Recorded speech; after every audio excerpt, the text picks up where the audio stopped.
en mer Noire.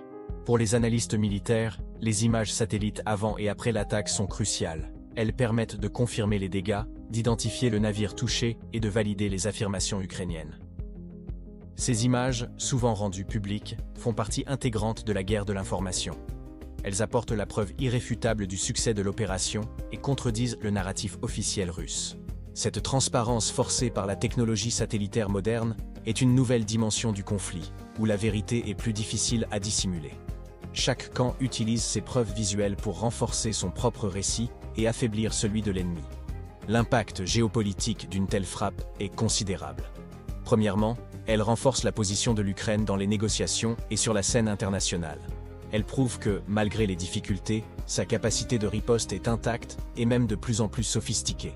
Pour les alliés de l'Ukraine, c'est la confirmation que leur soutien technologique et en renseignement porte ses fruits. Deuxièmement, cette attaque met une pression énorme sur la Russie.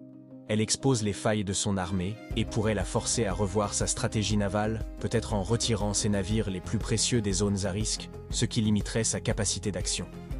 La tension entre la Russie et l'Ukraine, déjà à son comble, monte encore d'un cran. Chaque action de ce type est une escalade qui rend la désescalade encore plus complexe. La mer Noire, déjà sous haute surveillance, devient une zone encore plus explosive où la moindre étincelle peut avoir des conséquences imprévisibles.